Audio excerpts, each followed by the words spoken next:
आदाब, नमस्कार। मैं शाहिद उमर। स्वागत है आप सभी का सियासत टीवी के हिंदी समाचार में। आइए देखते हैं सबसे पहले हेडलाइंस। अब एकनाथ शिंदे सरकार के इस फैसले को सीएम देवेंद्र फडणवीस ने बदला। शिवसेना बीजेपी में बढ़ेगी तकरार। मातोश्री में उद्धव की मैराथन बैठक। बीएमसी चुनाव पर बनी रणनीति। पार्टी नेताओं को दिया एकजुट होने का मंत्र। महाराष्ट्र में विलंबित जन्म प्रमाण पत्र पर रोक। असदुद्दीन ओवैसी ने की बैन हटाने की मांग। 2 पीढ़ियों का जीवन बर्बाद कर दिया। तेजस्वी यादव ने एनडीए सरकार को बताया खटारा। यूक्रेन को अब नहीं मिलेगी अमेरिका से कोई भी मदद। व्हाइट हाउस में बवाल के बाद ऐलान। इजराइल हमास के बीच युद्ध विराम की बातचीत फेल। हूती ने दी जंग की धमकी।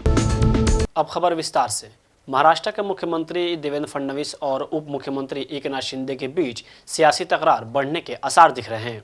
शिंदे सरकार के दौरान स्वास्थ्य विभाग के 3200 करोड़ रुपए के काम को देवेंद्र फडणवीस ने स्थगित कर दिया है। तानाजी सावंत पर बिना किसी कार्य अनुभव के कंपनी को मैकेनिकल सफाई का ठेका देने का आरोप लगा है। महाराष्ट्र के मुख्यमंत्री देवेंद्र फडणवीस ने शिंदे सरकार के दौरान की कथित अनियमितताओं के खिलाफ कार्रवाई शुरू कर दी है। शिंदे सरकार के कई फैसले स्थगित कर दिए गए हैं, वहीं कुछ को रद्द भी कर दिया गया है। तानाजी सावंत शिंदे सरकार के दौरान स्वास्थ्य मंत्री थे। उनके कार्यकाल के दौरान अधिकारियों के तबादलों और एम्बुलेंस खरीद सहित हजारों करोड़ रुपए के घोटाले होने की बात सामने आ रही है। स्वास्थ्य विभाग के अधीन सभी सरकारी अस्पतालों, प्राथमिक स्वास्थ्य केंद्रों और उपकेंद्रों की सफाई का कार्य आउटसोर्सिंग से कराने पर सहमति बनी। इसके लिए 30 अगस्त 2024 को पुणे की एक निजी कंपनी को सालाना 638 करोड़ रुपए और 3 साल के लिए कुल 3190 करोड़ रुपए का ठेका दिया गया। सीएम फडणवीस ने मंत्रियों के ओएसडी और निजी सचिव के मामले में भी सख्त रुख अपनाया हुआ है। मंत्रियों के ओएसडी और सचिव की नियुक्ति के लिए 125 नाम भेजे गए थे, जिसमें सीएम ने 109 नामों को मंजूरी दी है, जबकि 16 नामों को रोक दिया गया। उन्होंने साफ तौर पर कहा था कि वो किसी दलाल को ये जिम्मेदारी नहीं देंगे।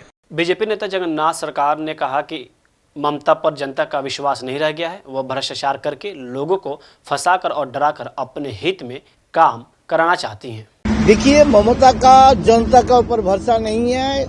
वो करप्शन करके, फंसा देके, डरा के वो अपना हित में काम करने के लिए वो जो वोटिंग के दिन पहले वोटर लिस्ट के बारे में, सभी बारे में वो करप्शन है ममता का। इसलिए यहाँ जीतता है, जनता उनका वोट नहीं देते, इसलिए डराना का जरूरी है। इस बार हार रहा है, इसलिए वो डरा के जीतने के प्रयास ही हो रहा है। देखिए, ये जो बांग्लादेश से आया, यहाँ से वोटर हुआ बहुत आदमी, हिंदू लोग, जहाँ रिफ्यूजी लोग, उनका वोट काटने के लिए, डराने के लिए, घर घर जाने के लिए निर्देश दिया। उसके साथ वो बोल दिया और जोश से मारिए, अर्थात लात मारिए, अर्थात फुटबॉल का बोला नहीं, वो जनता को मारने के लिए बोला। क्या बोलेंगे? अरे ममता ने हिंदू के खिलाफ है। वो कुंभ मेला के वो मृत्यु कुंभ बोल दिया। हिंदू को जितने आस्था स्थल पर है खत्म करके अभी देखा जे बंगाल में हिंदू लोग उनका खिलाफ ही जा रहा है। उनका वो जो विधायक सब वहाँ जाकर कुंभ मेला में डुबकी लगा रहा है, तो इसलिए डर गया ममता। इसलिए वो जगन्नाथ मंदिर प्रतिष्ठा करके दिखाई दे रहा है हम हिंदू के हित में काम करेंगे। शिवसेना यूबीटी में विधानसभा में विपक्ष के नेता की नियुक्ति, एकनाथ शिंदे गुट द्वारा नेताओं को तोड़ने की कोशिश और आगामी नगर निगम चुनावों की रणनीति पर विस्तार से चर्चा की गई। कुल 3 चरणों में लगातार 5 घंटे की मैराथन बैठक में सरकार को घेरने जैसे मुद्दों पर भी रणनीति बनाई गई। इस बैठक में विधानसभा में विपक्ष के नेता पद के संभावित उम्मीदवारों पर चर्चा की गई। सूत्रों के मुताबिक भास्कर जाधव, आदित्य ठाकरे और सुनील प्रभु का नाम सभी विधायकों ने लिया। उद्धव ठाकरे ने साफ किया है कि जिस भी नेता को इस पद पर नियुक्त किया जाएगा वो महाविकास अघाड़ी के समर्थन से सरकार की नीतियों के खिलाफ मजबूती से आवाज उठाएगा। बैठक के दौरान उद्धव ठाकरे ने महाकुंभ में शामिल न होने के आरोपों पर भी प्रतिक्रिया दी है। उद्धव ने बैठक के दौरान विधायकों को महंगाई, किसानों की समस्या, बेरोजगारी और मराठा आरक्षण जैसे मुद्दों पर सरकार को घेरने का निर्देश दिया है। इसके साथ ही उन्होंने एकनाथ शिंदे गुट द्वारा नेताओं को तोड़ने की कोशिश, ऑपरेशन टाइगर का हल निकालने का भी निर्देश दिया था। पिछले कुछ महीनों में एकनाथ शिंदे के नेतृत्व वाले गुट ने यूबीटी शिवसेना के कई नेताओं को अपने पाले में शामिल किया है। इसमें सिंधुदुर्ग जिला प्रमुख संजय पट्टे और पूर्व विधायक राजन सालवी शामिल हैं। इसके अलावा निर्दलीय विधायक शरद सोनावड़े ने भी शिंदे गुट में शामिल होने का ऐलान किया है। महाराष्ट्र सरकार ने जन्म एवं मृत्यु पंजीकरण को देर से जारी करने की छूट पर फिलहाल रोक लगा दी है। यह कदम बीजेपी नेता की शिकायतों के बाद उठाया गया है। उन्होंने जन्म प्रमाण पत्र जारी होने में धांधली की शिकायत की थी। वहीं अब AIMIM चीफ असदुद्दीन अवैसी ने कहा कि सरकार ने 21 जनवरी से जन्म प्रमाण पत्र जारी करने पर रोक लगा दी है। उससे उन परिवारों को दिक्कत आ रही है जिनके घर में बच्चों का जन्म कोविड के वक्त हुआ था। दरअसल सरकार ने जन्म एवं मृत्यु पंजीकरण अधिनियम 1969 में संशोधन किया था, जिसमें जिला मजिस्ट्रेट या उपमंडल अधिकारी को देर से जन्म और मृत्यु पंजीकरण की शक्तियां दी गई थीं। लेकिन बीजेपी सांसद किरीट सोमैया ने आरोप लगाया था कि महाराष्ट्र कुछ जिलों में जन्म प्रमाण पत्र को जारी करने से संबंधित स्कैम हुआ है। किसी के जन्म के 1 साल बाद जो प्रमाण पत्र जारी किए जाते हैं उसे विलंबित आवेदन कहा जाता है। किरीट सोमैया ने आरोप लगाया था कि जनवरी 2021 से दिसंबर 2023 के बीच अकोला शहर की अदालत ने 269 विलंबित जन्म प्रमाण पत्र जारी किए गए थे, लेकिन तहसीलदार ने 4849 विलंबित जन्म आवेदन को पंजीकृत करने के आदेश दिए थे। उन्होंने दावा किया है कि इसी तरह यवतमाल में 11,864 और नागपुर में 4,350 विलंबित आवेदन पंजीकृत किए गए थे। आप नेता प्रियंका कक्कड़ ने CAG रिपोर्ट पर कहा, हम पहले भी कह रहे थे कि और अब भी ये देखा जा रहा है कि पहले भी भाजपा सिर्फ आम आदमी पार्टी को गाली देती थी, बाधाएं पैदा करती थी, और अब जब वे 27 साल बाद सत्ता में आए हैं तो उनका ध्यान शासन पर नहीं है। वे आम आदमी पार्टी को गाली देने चाहते हैं।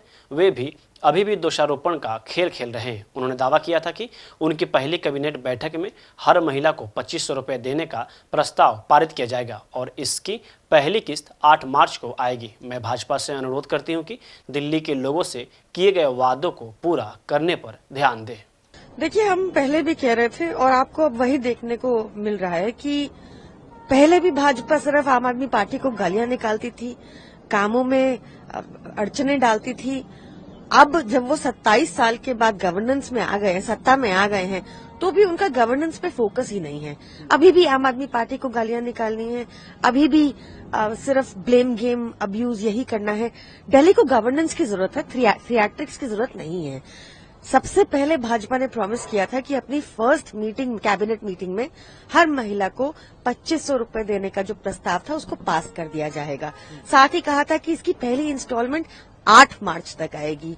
मेरा भाजपा से आग्रह है कि अब आप सत्ता में आ गए हैं, बिहेव उसी तरह करें और जो दिल्ली की जनता को आपने प्रॉमिसेस किए थे उनको फोकस करने पे अपना ध्यान आकर्षित करें। वहीं दिल्ली विधानसभा में CAG रिपोर्ट पेश होने पर कांग्रेस नेता संदीप दीक्षित ने कहा कि अब वे सरकार में हैं, केंद्र में भी उनकी पार्टी है, उपराज्यपाल भी उनकी पार्टी नहीं बनाया है। आपके पास CBI, CID, ACB सब है। पहली बात तो ये है कि जिन चीज़ों के बारे में कांग्रेस बार बार कह रही थी कि इसमें भ्रष्टाचार है, वो चीज़ें अब भाजपा को क्यों मिली। अब हमें उम्मीद है कि अगर उन्हें भी फाइलों और चीज़ों में भ्रष्टाचार दिख रहा है तो वो इसे मुकदमे तक ले जाएं। देखो साहब, आप अब सरकार में हो, आपकी पार्टी सेंटर में भी है, LJP आपके पार्टी का बनाया हुआ है, CBI आपके पास है, CID तमाम संस्थाएं आपके पास हैं, एंटी करप्शन ब्यूरो आपके पास है। हम ये उम्मीद करेंगे कि जितनी चीज़ें आप कह रहे हैं कि नई नई चीज़ें आपको मिली, पहली चीज़ बीजेपी को क्यों वो चीज़ें आज मिली जिसको कांग्रेस बार बार कह रही थी कि इसमें भ्रष्टाचार है। चलो आज इन्होंने माना कि हम लोगों ने जो चीज़ें उठाई थी कांग्रेस ने, उस सब में इनको भ्रष्टाचार दिखाए। तो हम ये उम्मीद करेंगे कि अगर इनको भी फाइलों में और चीज़ों से इनको भ्रष्टाचार दिखता है तो उसको केस तक ले जाएंगे और प्रोसिक्यूट करेंगे। उत्तराखंड के माड़ा के निकट हुए हिमस्खलन के कारण BRO में फंसे श्रमिकों के लिए रेस्क्यू अभियान लगातार जारी है। भारतीय सेना ने 14 और श्रमिकों को रेस्क्यू कर लिया है। स्थिति का जायजा लेने के लिए राज्य के मुख्यमंत्री पुष्कर सिंह धामी ने आपदा नियंत्रण कक्ष का दौरा किया और अधिकारियों को बचाव कार्यों को तेजी से पूरा करने के निर्देश दिए। सभी को रेस्क्यू किया जा रहा है और हमारे सेना के लोग, NDRF के लोग, ITBP के और जिला प्रशासन, आपदा प्रबंधन, सारे लोग अभी बचाव कार्य में लगे हुए हैं। यहाँ पर काफी ज्यादा बर्फबारी है और सभी मार्ग पूरी तरह से बंद हैं। कहीं 10 फुट 12 फुट से भी ज्यादा बर्फबारी हो रखी है और लगातार हमारा प्रयास यही है कि जो लोग अभी रह गए हैं उनको भी जल्दी से जल्दी बाहर निकाला जाए और जो लोग अभी 14 लोग और मिले हैं उन सभी को वहाँ से रेस्क्यू करके यहाँ जोशीमठ लाया जा रहा है और सभी अभी सुरक्षित हैं। वहीं उत्तर प्रदेश से समाजवादी पार्टी के सांसद अवधेश प्रसाद ने चमोली हिमस्खलन पर कहा, यह बहुत दुखद है और मैं सरकार से मांग करता हूं कि बचाव कार्य बहुत जल्दी और सावधानी से किया जाना चाहिए ताकि हमारे सभी श्रमिकों को बचाया जा सके। चाहे श्रमिक उत्तर प्रदेश के हो, उत्तराखंड के हो या कहीं के भी हो, श्रमिक होते हैं जिन्होंने हमेशा इस देश के निर्माण और विकास में बहुत बड़ा योगदान दिया है। ये बहुत ही दुखद है और सरकार से मांग करता हूं कि बचाव कार्य बहुत ही तेजी के साथ और बहुत ही सावधानी के साथ किया जाए, जिससे जो भी हमारे श्रमिक हैं उनको बचाया जा सके। 13 श्रमिक अपने उत्तर प्रदेश, ठीक है, श्रमिक उत्तर प्रदेश के हों, चाहे उत्तराखंड के हों, चाहे देश के किसी कोने के हों, श्रमिक होते हैं जिनका इस देश के निर्माण और विकास में हमेशा बड़ा योगदान रहा है। हमारी सहानुभूति भी है और ईश्वर से प्रार्थना करता हूं कि उनकी जान बच जाए और बचाव कार्य को सरकार बहुत ही इफेक्टिव ढंग से करे, जिससे हम उनकी जान बचा सकें। ठीक, अच्छा है, हर संभव प्रयास करना चाहिए। सपा सांसद रामगोपाल यादव ने कहा, इन लोगों के पास कोई नीति नहीं है, कोई विकास का एजेंडा नहीं है, जनता को मूर्ख बनाने के अलावा कोई काम नहीं किया। बेरोजगारी बढ़ रही है, महंगाई पर रोक नहीं लगा पा रहे हैं, कानून व्यवस्था ध्वस्त हो चुकी है और जनता का ध्यान हटाने के लिए ये सब मूर्खतापूर्ण बातें सामने आ रही है। जी, कोई पॉलिसी नहीं, कोई विकास का एजेंडा नहीं, जनता को मूर्ख बनाने के अलावा कुछ काम नहीं। बेरोजगारी बढ़ती चली जा रही है, महंगाई पर रोक नहीं लगा पा रहे हैं, कानून और व्यवस्था ध्वस्त हो चुकी है, तो जनता